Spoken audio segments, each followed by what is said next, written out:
Imagine being told in the quietest part of some night that you will live your life again, not a better version of it, not a corrected one, this life, exactly as it has been.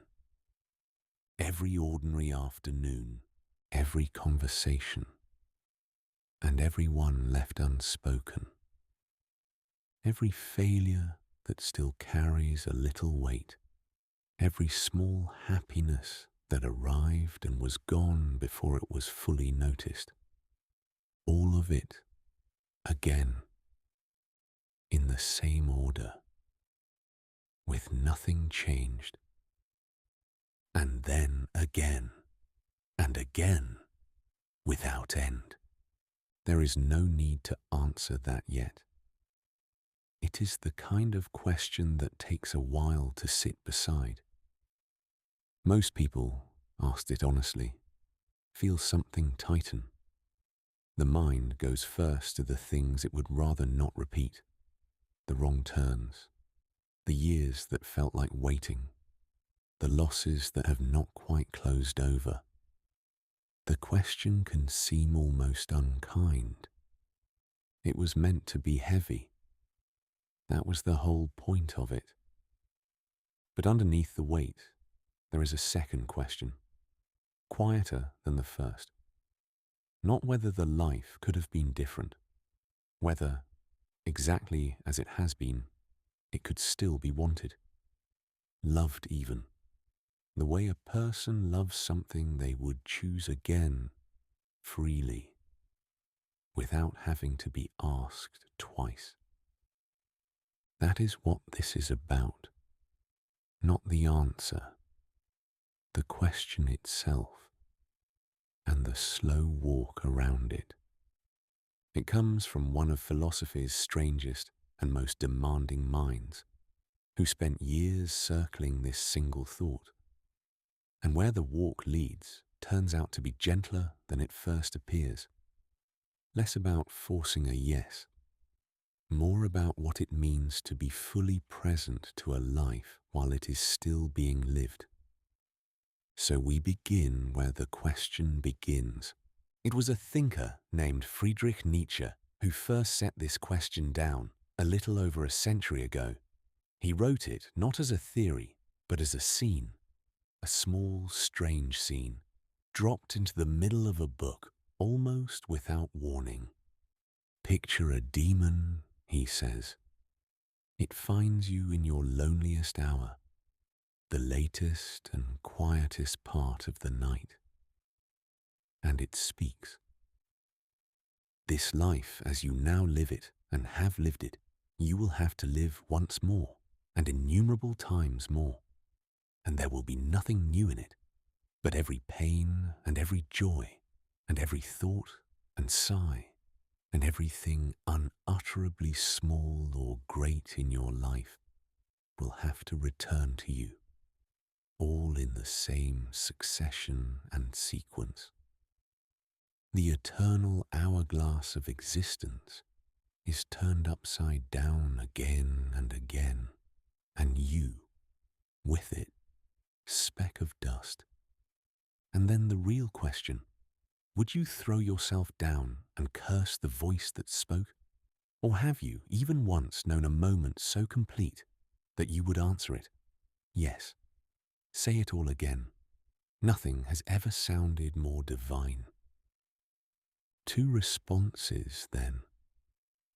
To curse the thought, or to welcome it. What makes the question unusual is what it is for. Most thought experiments are built to test an idea, to pull some general principle out into the light. This one is not. It is built to reveal a person. It asks, very quietly, how you actually feel about the life that is already yours. If the thought of living it again brings dread, the dread is worth listening to. It is not a verdict. It might only mean that some loss is still too near to hold. that something has not yet been faced, that the life being lived has drifted from the life that was meant, and the distance between them has gone unmeasured. But if somewhere beneath the resistance there is a flicker of something else, some part of you that thinks, yes, even with all of it, I would want this again, then that flicker is exactly what he was pointing at.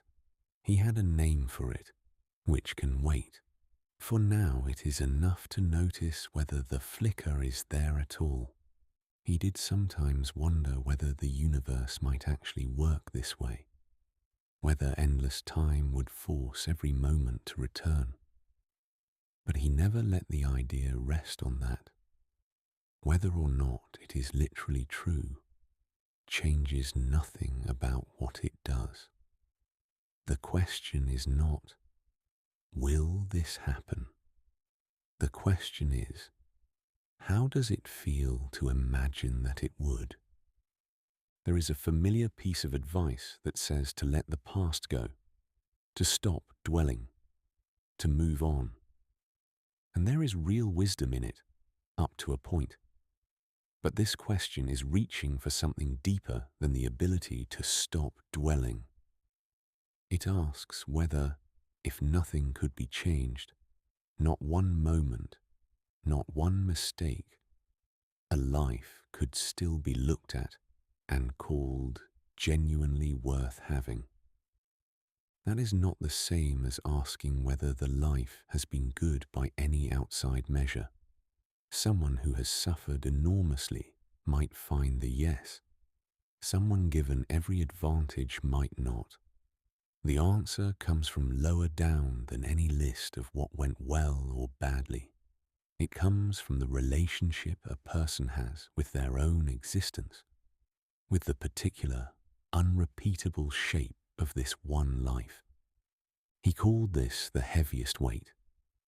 Heavy not because it is sad, though at first it can feel that way. Heavy because it is the most demanding thing he knew how to ask. It calls for an honesty deeper than the honesty of trying to improve. Not how to become better. Whether you can fully claim what you already are. To look at this life exactly as it is, with no edited version running quietly alongside it, and say, this is mine. This is what happened, and what did not. What was done, and what was left undone. And to say it without looking away. But the question deserves its own quiet first. No rush toward an answer. Would you live it again? Every part of it. Nietzsche was not asking this question from comfort.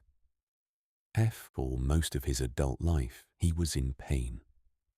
Headaches severe enough to take his sight away for days. Eyes that made reading and writing their own kind of labor. A body that kept him moving from one rented room to the next, through the mountains and along the coast, always chasing air and light that might let him work a little longer. He lived simply, on a small pension, and mostly alone. His books, in his own lifetime, were barely read. So when he asks whether a person could say yes to their life, repeated forever, he is not asking from a safe distance. He is asking about his own life, a life with very little in it that the world would have called fortunate. And his own answer was genuinely in question. The idea itself came to him all at once.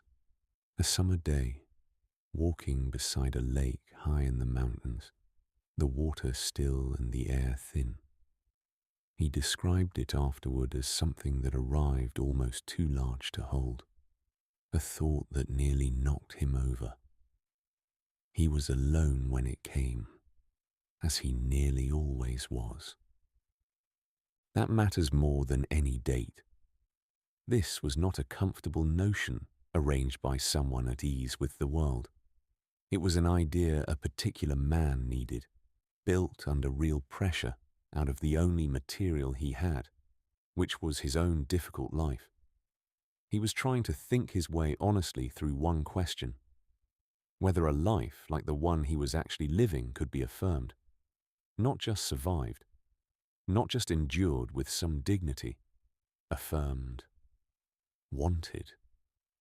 Need does not make an idea true, but it makes it something rarer than true. It makes it lived.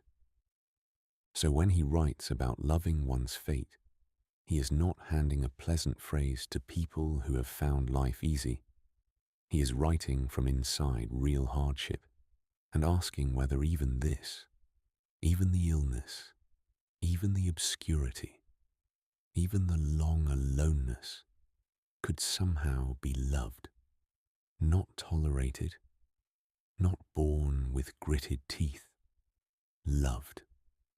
It is a strange and exacting thing to ask, and to get anywhere near it, the first thing to be clear about is what he meant by that one word, fate, because his meaning is more precise and stranger than the word on its own lets on. The phrase he reached for was Latin, Amor Fati. It means simply love of fate, love of what has been given. But love is a complicated word to put there. Usually love means preference. We love the things we would choose over other things. And fate, by its very nature, is the part of life that was never chosen. So this is not the ordinary kind of love. It is the love of what you did not choose, but were handed anyway. The love of what simply is and could not have been otherwise. He put it about as plainly as he ever put anything. His formula for greatness in a person, he wrote, was Amor Fati, to want nothing to be other than it is, not ahead, not behind, not in all eternity, not merely to bear what is necessary, and still less to hide from it, but in his own word, to love it, to dress a life up instead, to keep a cleaner, improved version running quietly alongside it and measure yourself against that, is, he thought, a soft kind of dishonesty, not a moral failing, something more basic than that. A refusal to look straight at what is actually here. And yet none of this is a call to give up. That was the distinction he guarded most carefully. There is an old and real wisdom, one the Stoics knew well, in making peace with what cannot be changed, in accepting the things that lie outside your hands. It is true, and it is hard, and it helps. But he was after something past peace. He wanted love, and the distance between bearing a thing and loving it is enormous. You can get through a winter by gritting your teeth and waiting for spring. You can accept it by reminding yourself that winter is necessary, that the year requires it, that there is no use resisting. But to love winter, to find in its cold and its short grey light and its particular stillness something genuinely worth wanting, that is a different relationship with what is here. Not a better winter. This one. None of this means pretending that pain does not hurt or that loss leaves no mark. He was too honest for that and too well acquainted with both. What he is pointing at is a change in the relationship to suffering, not its removal, not some rising above it into a cleaner state, its absorption into something larger. The wound becomes part of the body. The loss becomes part of the shape of the self. The mistake becomes part of who a person actually is, rather than who they might have been in some other life. And that turning, fate becoming something loved, is not a passive thing at all. It is among the most active things a person can do. It asks you to look honestly at everything that was given and everything that was done, and to choose, not with resignation, but with something closer to embrace, to call it yours, to claim it, to mean it when you say, "This is the life I have lived." Not a better life, not an imagined alternative, this one. The difference shows itself in practice. Acceptance, in the passive sense, is something performed while still quietly waiting for things to be different. This other thing arrives only when the waiting has stopped, when the wish for a different past has been set down, not because it was defeated, but because it was looked at honestly and found to be the wrong question. The question is not, could this have been better? The question is, can this, exactly this, be loved?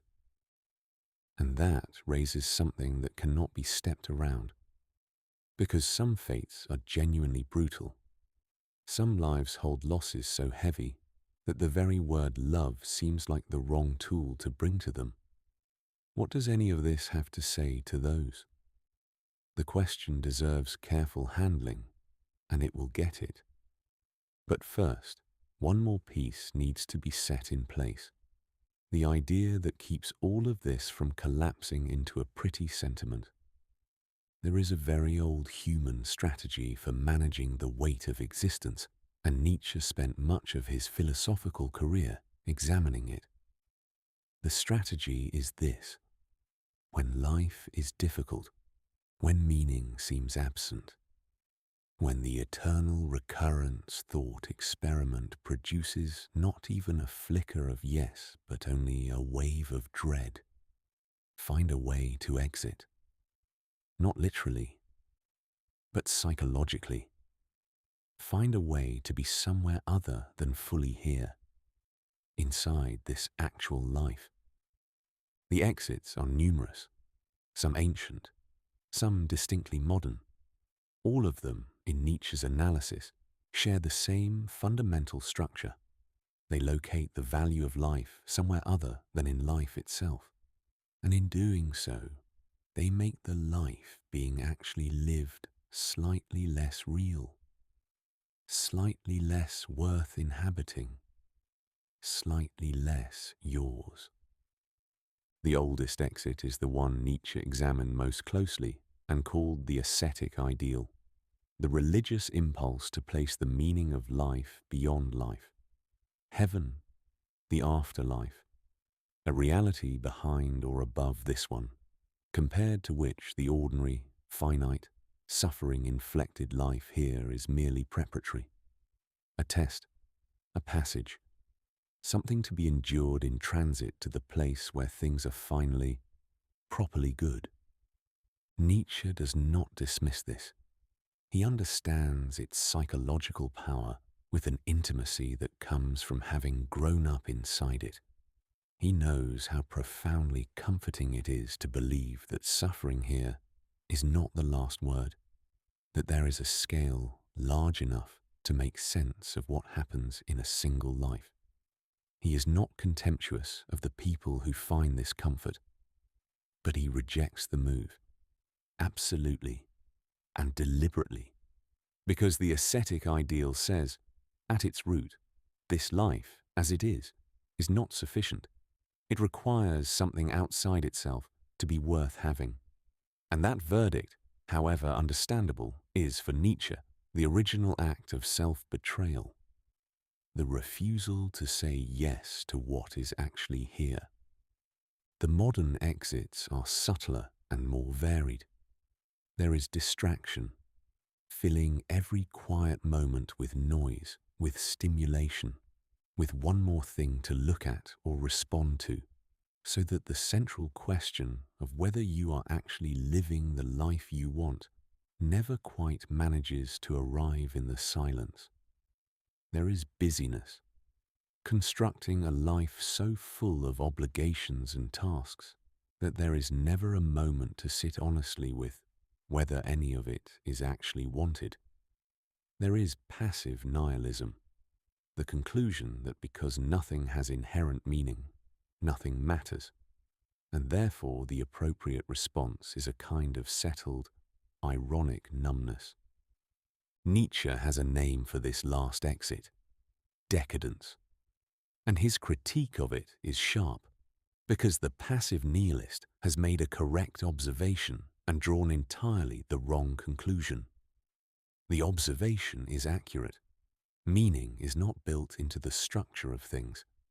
It is not delivered pre-packaged by the universe. No external authority provides it. The passive nihilist gets this right. But then, having found no meaning built in, they stop. Sit down. Declare the whole enterprise pointless and call the declaration a kind of wisdom. Nietzsche calls it failure. Not moral failure. Moralism is the last thing he is interested in. But philosophical failure, because the discovery that meaning is not given is not an ending. It is a beginning. If meaning is not found, it can be made. If the universe does not provide purpose, the person can create it.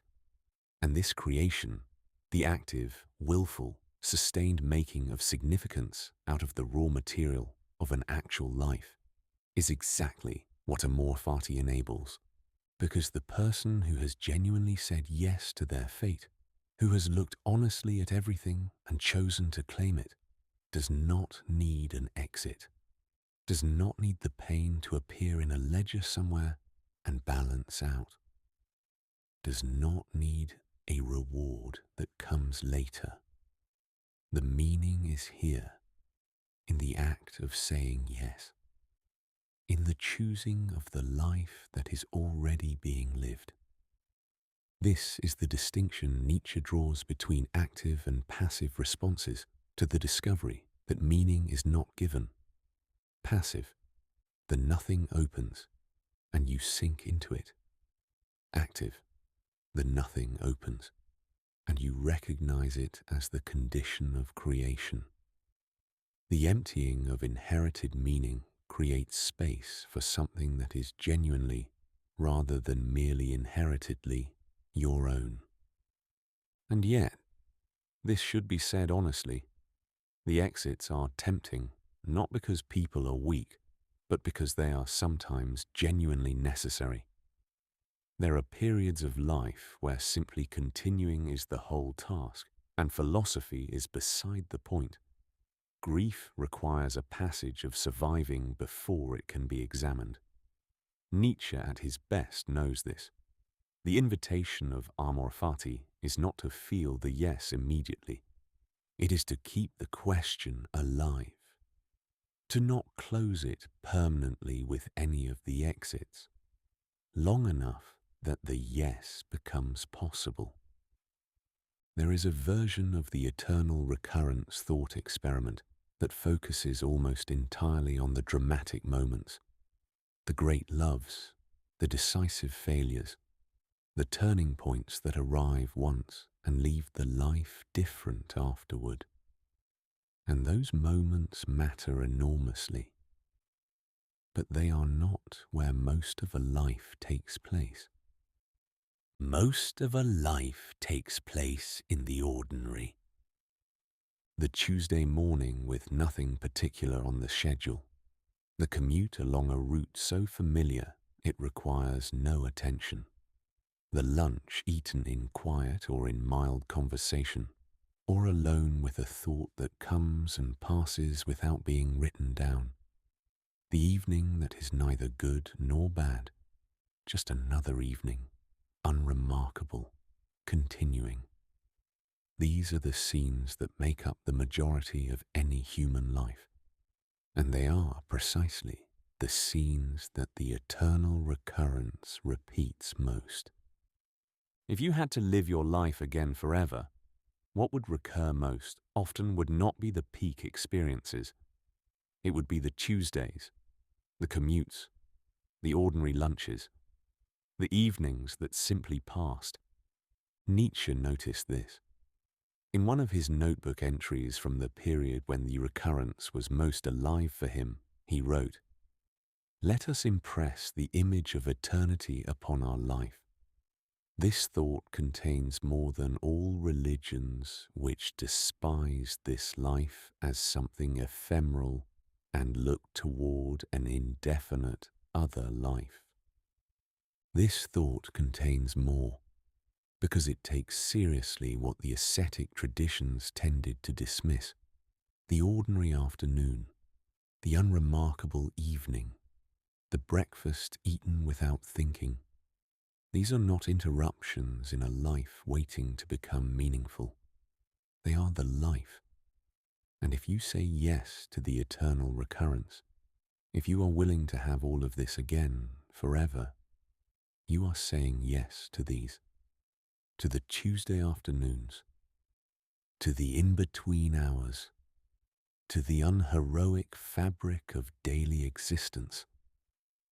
This is a more demanding yes than the yes to the peak moments.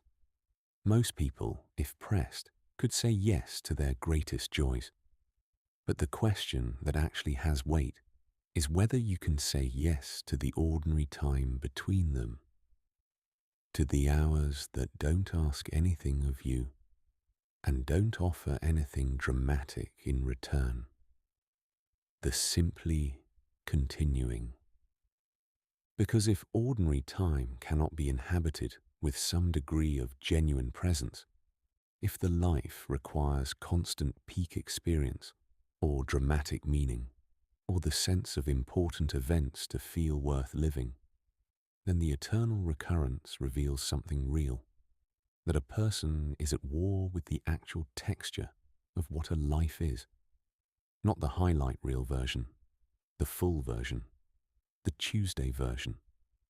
And that war is one no one wins, because the ordinary hours keep arriving. They constitute most of what there is, and a life spent waiting for them to become something else is a life spent somewhere other than here.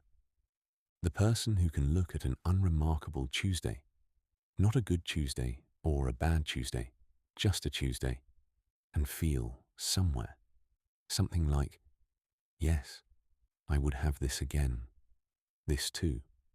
That person has achieved something that no accumulation of peak experiences can substitute for. They have made peace with the actual shape of a life, rather than the edited version. There is a quality of settling in this, not passivity. Nietzsche is not interested in passivity, but a settling into what is actually here, rather than a restlessness toward what might be somewhere else. The moment fully inhabited rather than half attended while waiting for the next one. And this is where the eternal recurrence does some of its most important work.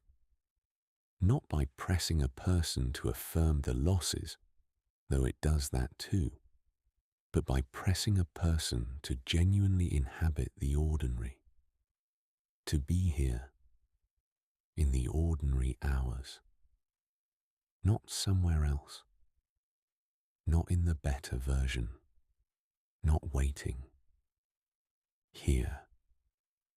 And that returns us gently to where this began, to the question that tends to arrive late, in the stillest part of a night, in the most ordinary kind of moment. Would you live it again? Not just the high points, not just the moments you would have chosen. All of it. The ordinary, the unremarkable, the simply continuing. Would you have all of that again?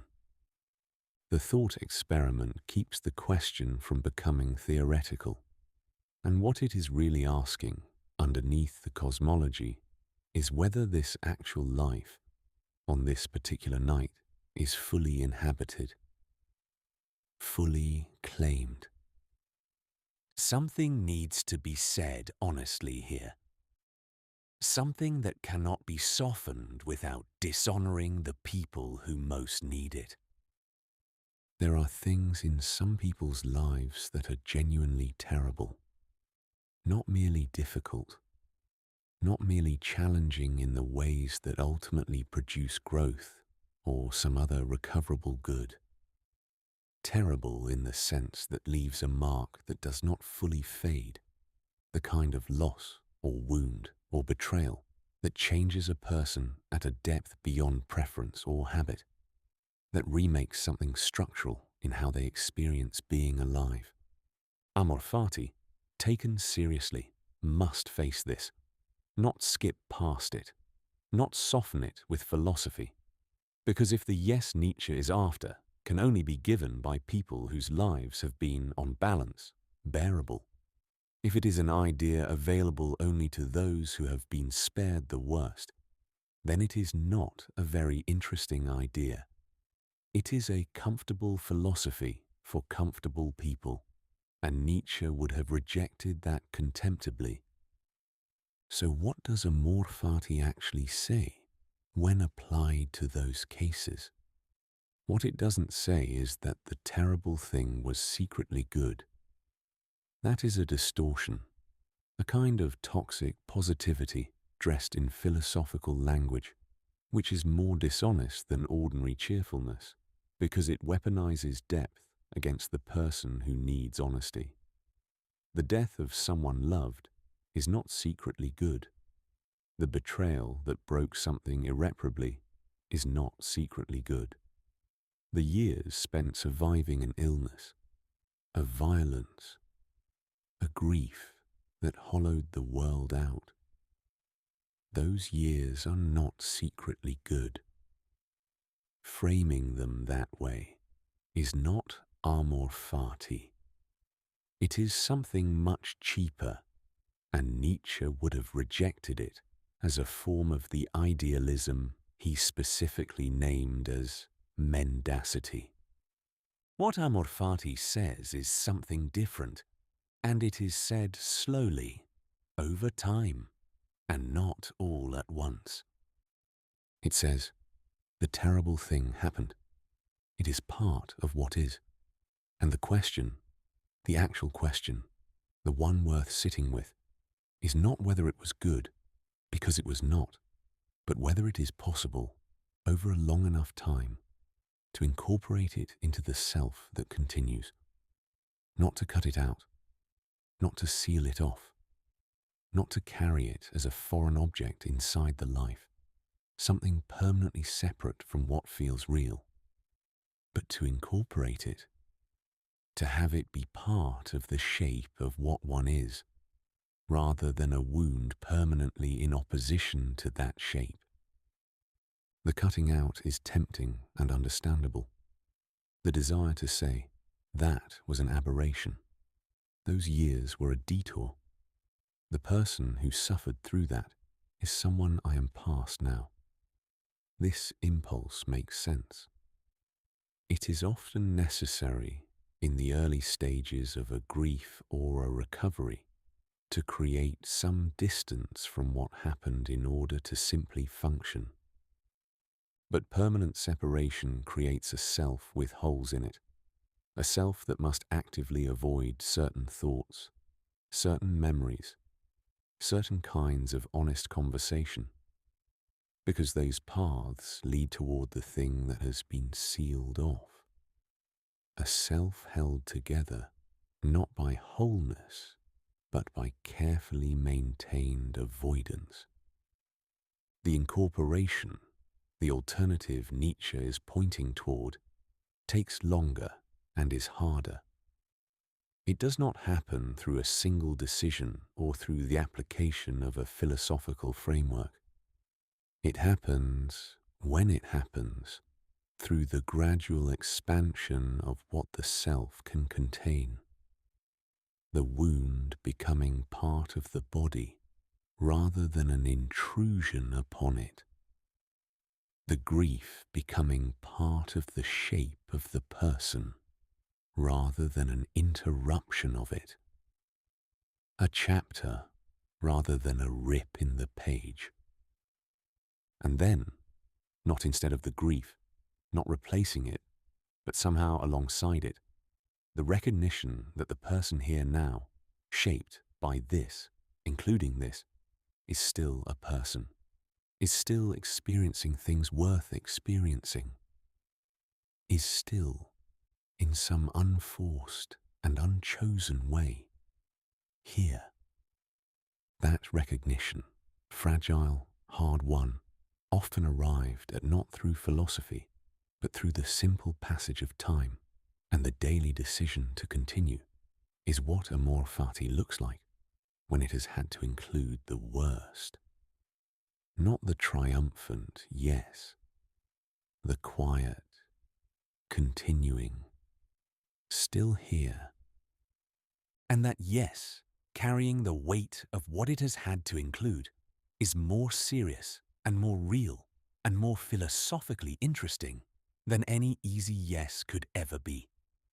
Nietzsche knew this, and in his most sustained work, the one he considered his greatest, he tried to give this kind of yes a shape, a figure, a story that could be followed.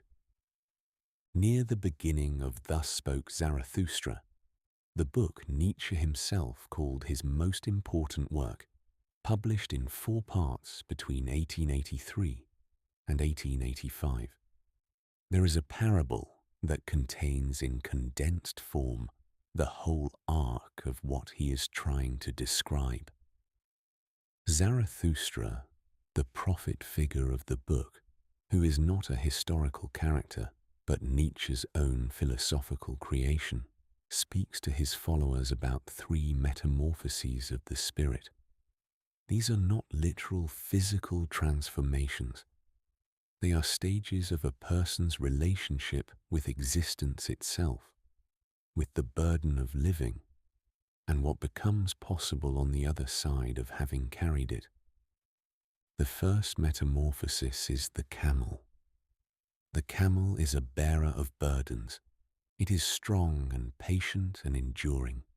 It kneels to receive the heaviest load, the duties and obligations, the inherited values, the moral frameworks handed down through culture and family and tradition, and it carries that load out into the desert.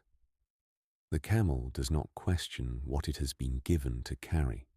It bears, and bearing requires a genuine kind of courage, the courage of discipline, of commitment, of faithfulness to what has been handed down. Nietzsche is not mocking the camel. The camel stage is not a failure. It is the necessary beginning. Most lives begin in camel mode. We absorb the values of the world we are born into. We accept the structures given to us before we are capable of questioning them. We carry what we are asked to carry, and the carrying builds something in us. The camel is the self in its first form.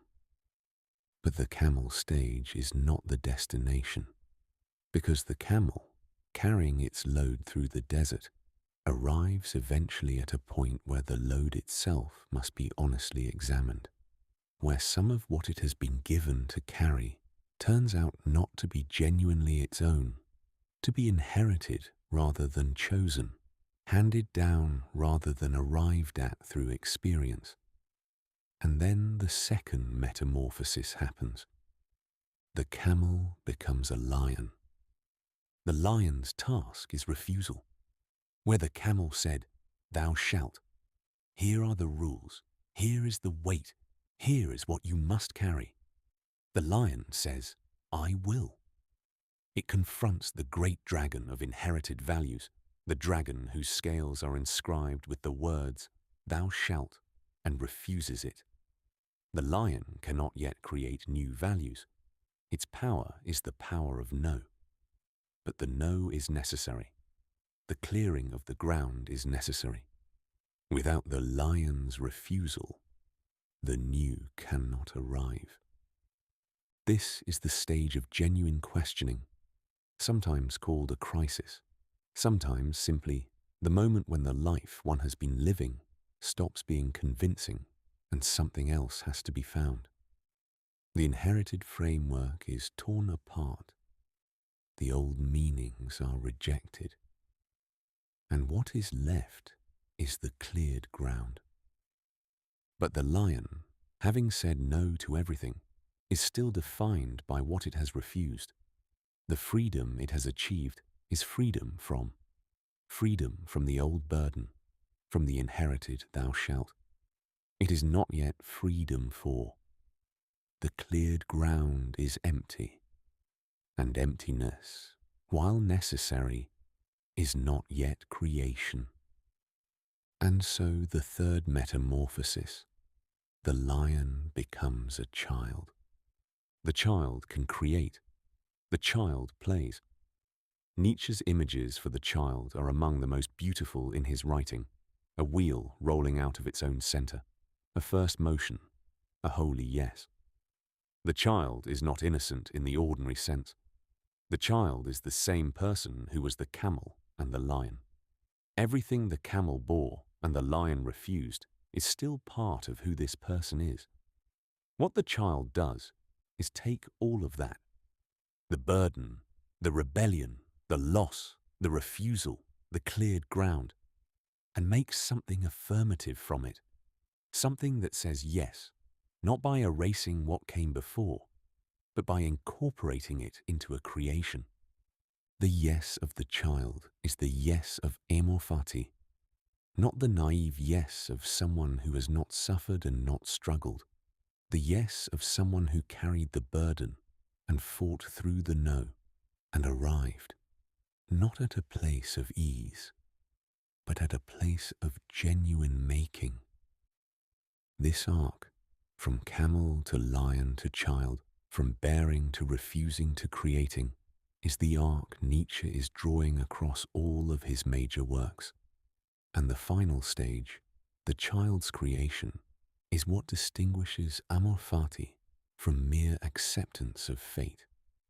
Because to make something of what you have been given, to transform it into something that could not have been made from any other materials, is to have loved it, not despite what it was. Because the specific shape of this life, and no other, produced this. The camel and the lion are necessary, but the child is what they were for. There is something that must be said about Nietzsche's life now, that the ideas are in place to hold it properly. On January 3rd, 1889, in a small piazza in Turin, the city where he had spent the most productive months of his writing life, Nietzsche witnessed a horse being flogged by its driver. He crossed the street, threw his arms around the horse's neck, and collapsed. When those nearby helped him up and inside, it became clear that something had broken. He was never again the person who had written Zarathustra, or Beyond Good and Evil, or Ecce Homo. He never recovered a level of functioning that permitted philosophical engagement with the world he had spent his life examining.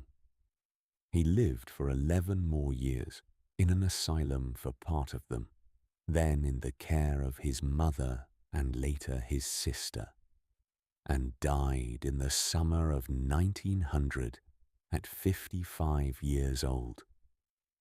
The man who developed the concept of Amor Fati, who argued, with more force and originality than anyone before him, that a great human being loves their fate without reservation and would not have it otherwise, lost his capacity to engage with his own ideas at 44 and spent more than a decade unreachable.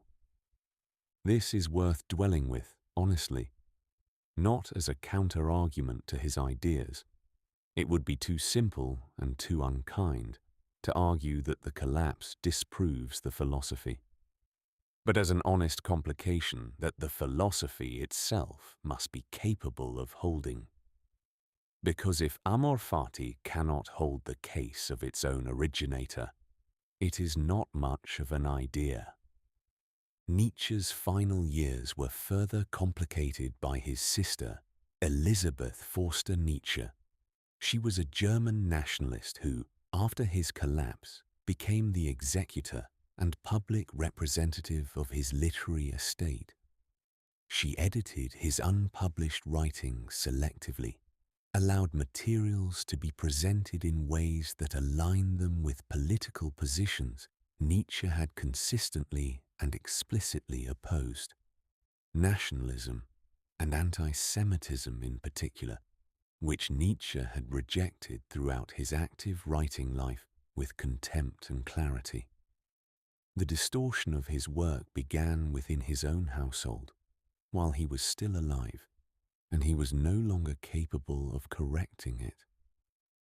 The man who wrote about the courage to be genuinely, honestly oneself, about looking at things directly, about refusing comforting lies, had his most personal ideas distorted by the person he was physically closest to, in the period when he was least capable of objecting. This is a particular kind of bitter irony, and Amor Fati, if it means anything, must be capable of including it. What does this mean for the ideas themselves?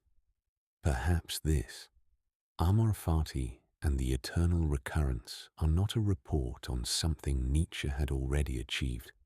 They are a direction he was pointing for himself, with full awareness of how far he still had to go.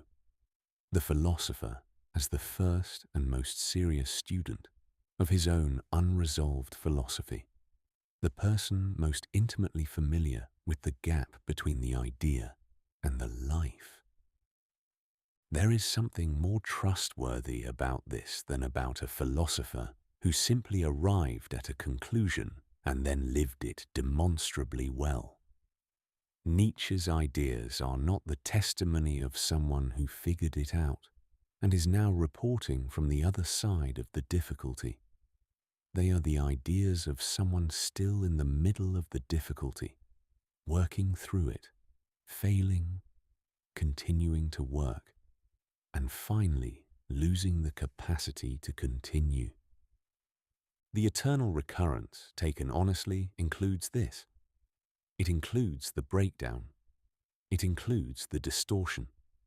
It includes the irony that the man who argued most forcefully against life denial had his own life cut short by a collapse that left him unable to affirm or deny anything at all. If Nietzsche himself were to run the thought experiment on his own life, would you live this again, every part of it, including the silence, including the distortion of your work by the person closest to you, including the final decade of absence? The honest answer is not obvious. He never got to give it. But the question is still worth asking. It is always worth asking. And the fact that even its originator did not reach a simple answer does not make it a lesser question.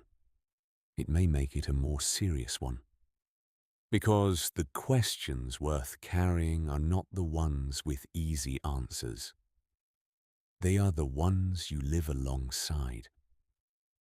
There is a temptation to understand Amor Fati as a grand philosophical position arrived at once, decisively, through a single act of will or insight, a door that, once walked through, transforms everything permanently. It is not that. Or if it is that for some people, it is rarely that for most. What it tends to look like in an actual life is something more like a practice, something that happens in small moments, recurring, daily, imperfectly, and then imperfectly again. Consider what the yes actually looks like in an ordinary day. It does not look like an announcement It does not feel like a revelation, generally. It looks, most of the time, like a small decision. So small, it is almost invisible. The decision to be present in this moment rather than elsewhere, in the imagined better version of it. The decision to do this task as it actually is, rather than as it would be if the circumstances were more accommodating. The decision to be in this conversation, with this particular person, with these actual complications, rather than in a smoother and easier version of the situation. These small decisions, individually trivial, seeming to amount to nothing much, constitute collectively the quality of a life's relationship with itself. Nietzsche describes something like this in The Gay Science, in a section on slow self-discovery. He is describing the gradual process of becoming more fully what one is, which happens not through dramatic moments of self-realization, but through slow accumulation. The daily act of being honest about what one actually thinks, rather than what is expected. The daily act of following through on what one actually cares about, rather than what is convenient.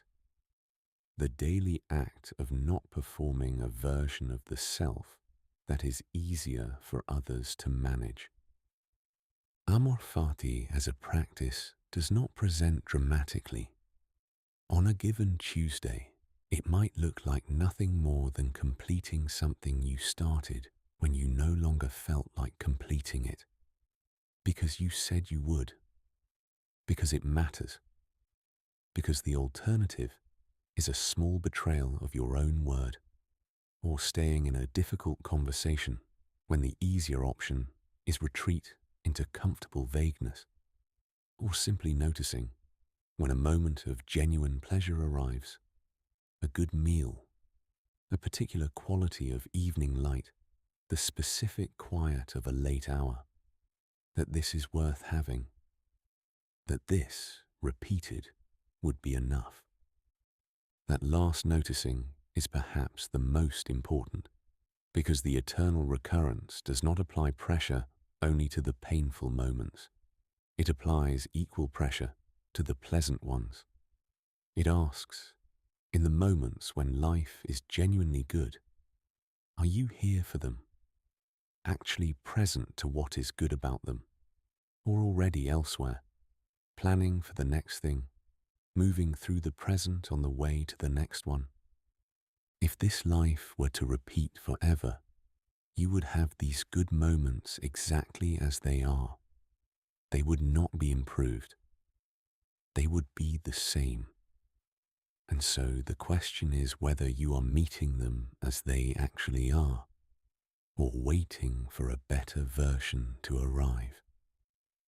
The practice of Amor Fati, at its quietest, is the practice of meeting what is actually here, not what should be here, not what might be here in an improved version of the situation. What is actually undeniably, presently here? This is harder than it sounds. The human mind is very good at being somewhere other than the present moment, projecting forward, reviewing backward, constructing better versions of both. This is not a flaw exactly. It is part of what makes planning and learning possible. But it becomes a problem when the somewhere else becomes the permanent address. When the present moment is perpetually a rehearsal for the real one, which is always just ahead. The eternal recurrence, taken seriously, closes that particular exit. If this is repeating forever, then this moment, this unremarkable, nothing special, ordinary moment is the thing. Not the rehearsal, not the waiting room, the thing itself.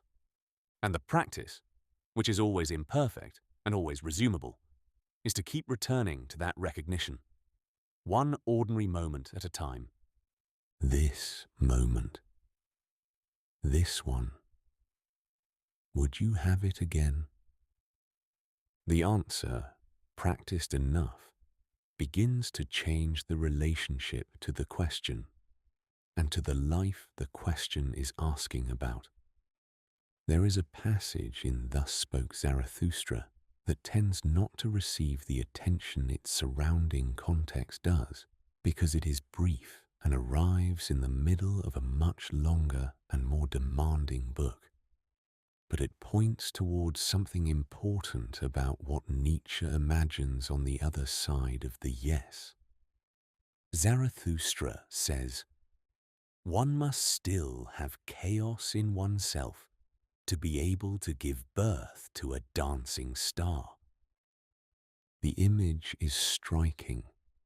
The dancing star born from chaos, not from peace, not from resolution, not from the elimination of difficulty, from chaos, from the full, unmanaged, unresolved tangle of a life with all of its contradictions still intact. The chaos is not cleaned up before the star appears. The chaos is the condition. And yet something comes through it, not despite the chaos, but somehow through it, using it as the material that is luminous, that moves, that traces from a distance something like a path of light. This is what Nietzsche is pointing towards with Amor Fati in its most arrived at form, not the removal of tension, not the achievement of inner peace in the sense of stillness or the ending of difficulty, but something more like a dynamic relationship with the difficulty itself, a way of holding the full weight of a life, including its contradictions and its losses and its unresolved tensions, and finding in that holding not a burden that presses downward but something more generative. The dancing star is useful precisely because it is not a simple image of calm. A star is burning. A star is in constant motion, suspended in a web of gravitational forces, pulling from every direction simultaneously. It is not still, and it is not at rest, and it is not, in any ordinary sense, peaceful. And yet it is beautiful, and the forces do not cancel each other into nothing. They produce something that can be seen from far away, something worth the seeing. This is the version of Amor Fati Nietzsche is aiming at. Not the consolation prize, not learn to accept what you cannot change as a way of managing the pain of having wanted something different, but a genuine transformation of the relationship to one's own life, such that the chaos itself becomes the material of something worth having. The person who has arrived at something like this, and it is worth saying again that it is an arrival rarely completed and usually approached in fragments, does not have a simpler life than before. The same history is there, the same unhealed places, the same old losses, the same unfinished business. What has changed is not the inventory. What has changed is the relationship to the inventory. What was a liability has become not an asset, not a silver lining, not a lesson, but material. The raw material of this specific life and no other, and the recognition that this specific life, with this specific material, is the one being lived. There is a feeling that corresponds to this, and it is difficult to describe well in abstract language. It is more like an atmosphere than a proposition, the sense that what has happened is part of what is happening now, that the past is not a separate country to be visited with guilt or nostalgia.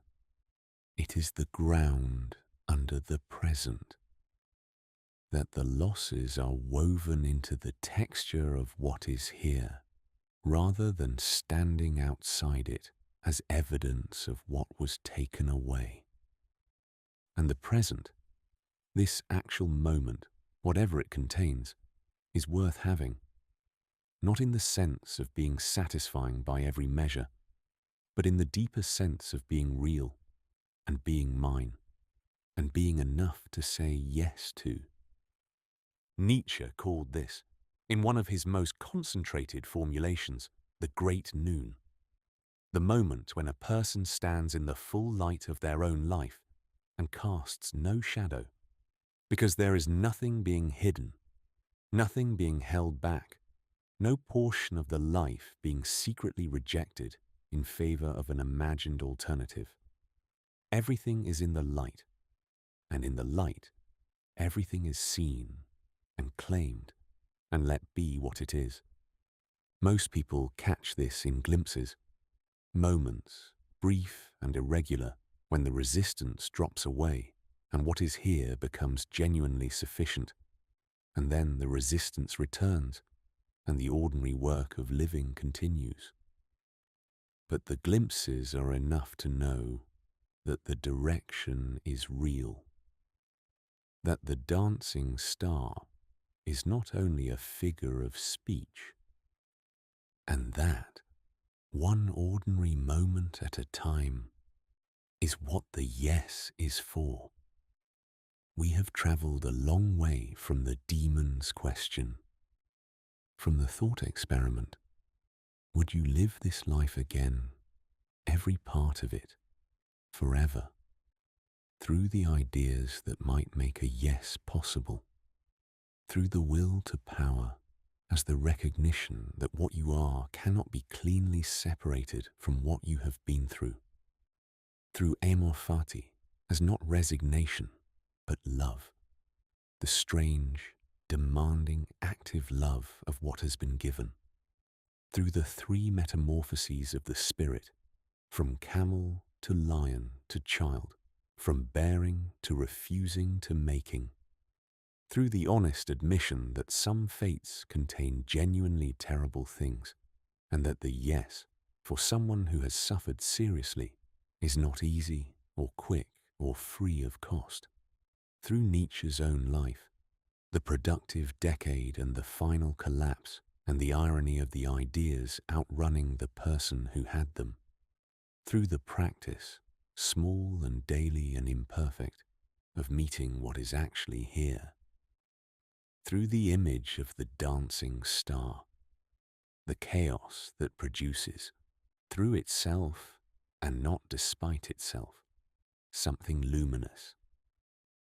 And now the question comes back, as it tends to.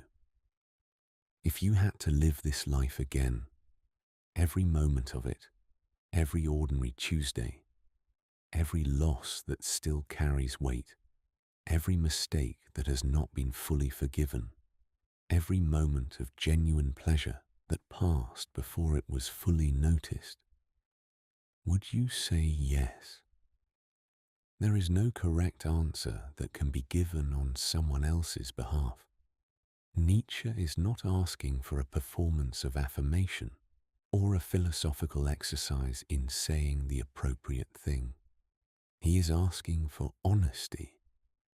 What is the actual state of the relationship between you and your own life? And perhaps what the question reveals, more than anything else, is not a yes or a no, or not only that, but a map of where the resistance is, where something has not yet been incorporated into the shape of the self, where ordinary hours have been only half inhabited, where the camel stage is still ongoing, or the lion stage is still in its refusal, and the child has not yet arrived. The question, taken seriously and returned to honestly, becomes a kind of navigation, not of where you have been, though it contains that, but of where there is still work to do. Not work in the sense of fixing or correcting, work in the sense of presence, of attention, of choosing in the ordinary moments as they arrive, to be actually here rather than somewhere adjacent to here. Nietzsche did not reach a complete yes in his own life. His ideas outpaced his capacity to live them, and then the capacity itself gave way. This is not a disqualification of the ideas. It is a feature of them. Ideas serious enough to point beyond what their originator could achieve are ideas worth having. They are not descriptions of where he arrived. They are descriptions of where he was going, and the direction matters independently of how far any individual traveler manages to go in it. The yes, when it comes, and it does not come all at once, for most people, but in accumulating fragments, does not arrive as a declaration. It arrives the way most real things arrive, quietly, without announcement, in a moment so ordinary it barely registers as significant. In a Tuesday afternoon that passes and is gone and returns. In the simple, present, uncomplicated fact of being here.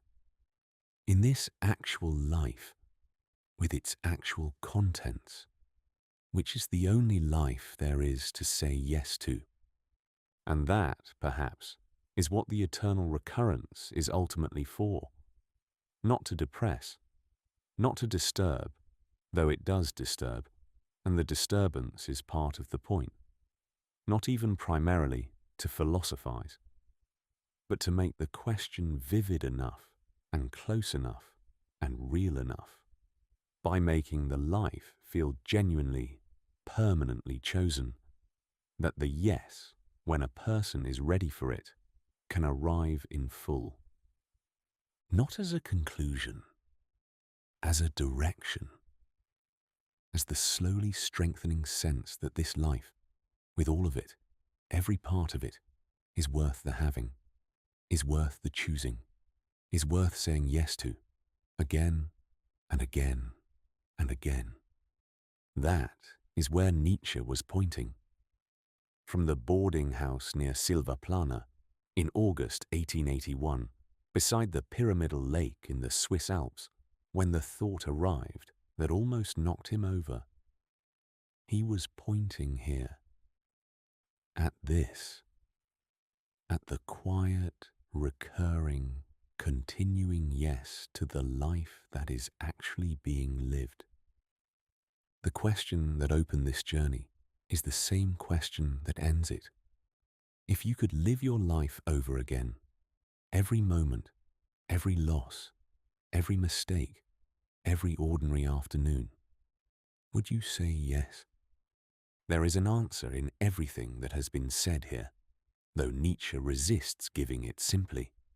The answer is not that the yes must arrive tonight, fully formed and without remainder. The answer is that the yes is possible, that it is built, slowly and imperfectly, from the recognition that what you are cannot be separated from what you have been through, that the losses are part of the shape, that the ordinary hours are the life, not a waiting room for it, that loving your fate is not the same as loving everything that has happened. It is something harder and more honest than that, the willingness to call all of it yours, and to mean it. For those who want to go further into these ideas, Nietzsche's own words remain the best guide. The Gay Science from 1882 is where the eternal recurrence first appears and where Amor Fati is named. It is more accessible than Nietzsche's reputation might suggest, written in aphorisms, many of them short, and among the best entry points into his thinking. Thus spoke Zarathustra, published in 4 parts between 1883 and 1885, is his most sustained and poetic attempt to imagine what a life shaped by these ideas might actually look like. It is strange and demanding and unlike anything else in the philosophical canon, and it rewards slow reading. Beyond Good and Evil, from 1886, and On the Genealogy of Morality, from 1887, examine the philosophical ground beneath the ideas, the critique of inherited values, the analysis of the ascetic ideal, the argument for self-overcoming. And Exe Homo, from 1888, his final completed work, is Nietzsche turning the same unflinching attention on his own life that he applied to everything else. It is strange and vivid and sometimes startling, and it is the work of someone who knew, at some level, that he was running out of time. Nietzsche wrote, in The Gay Science, Amor Fati, let that be my love henceforth. I do not want to wage war against what is ugly. I do not want to accuse. I do not even want to accuse those who accuse. Looking away shall be my only negation. And all in all, and on the whole, someday I wish to be only a yes-sayer. Only a yes-sayer. Not always. Not completely. Not without struggle or cost or the honest admission that some parts of a life are harder to love than others, but in a direction, one ordinary moment at a time. Good night.